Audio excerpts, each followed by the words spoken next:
Monsanto, Bayer, so many other companies are pushing every single day lies on you, pushing poison on you. It's on television, it's on magazines, and we just sit around and go, that's okay? Since when does free enterprise aim to kill people? And yes, that's what's happening. People are dying because of the chemicals in our environment. Our pets are dying, our children are suffering, our parents are suffering. I guarantee you, ultimately, there will be a link between all of these chemicals in the environment and autism and Alzheimer's disease and autoimmune disease. And we haven't even got past the A's in the alphabet. Okay? So I want to know, when are we going to be upset enough to where it's more important than watching football, to where it's more important than reading a book, to where it's more important than following our favorite, whatever it is, comedian or whatever on Facebook? Where are our priorities as human beings? We're going to be known as the generation that sat and watched the world burn while we watched TV. While we cared about what Kim Kardashian was wearing this week. Seriously, you guys. This is not a time to be comfortable. It's not a time to take vacations. It's not a time to go quietly into that good night. I will not go quietly, you guys. I will not go. I'm here to stay. So, what's the difference between opportunity and an obligation? See, Purium started as an opportunity.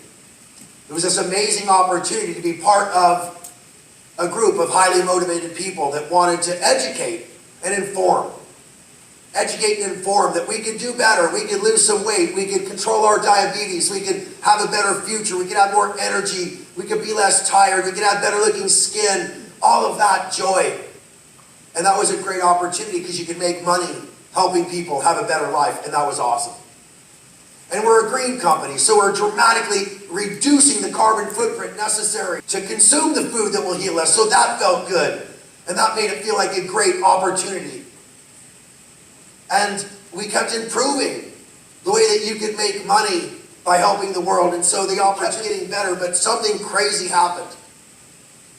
I was faced with a dilemma that was similar to a dilemma that occurred in the 1960s when DDT was causing the extinction of species, was causing birth defects, was causing all types of madness in our world.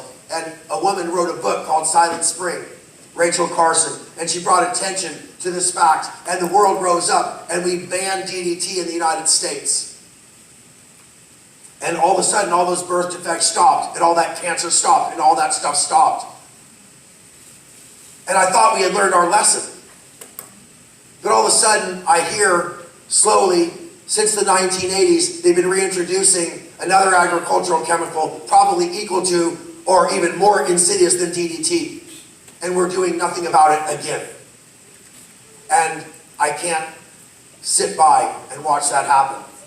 So I examined what this chemical was, how it affected our body, how it got into our body, what it did to our body. And to do something about it.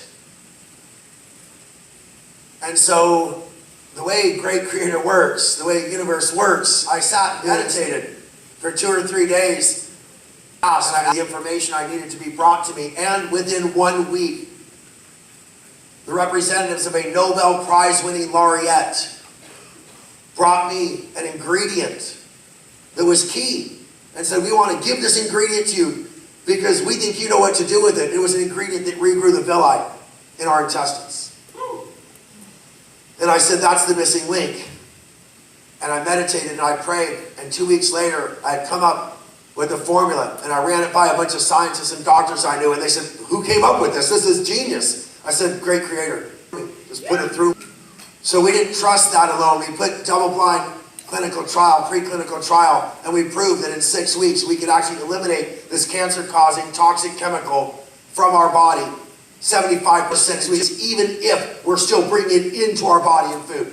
The people in that study did not stop eating glyphosate-contaminated food. and still reduce their glyphosate by 75%. An organic diet, a Purium lifestyle with Biomedic. Imagine what's he does.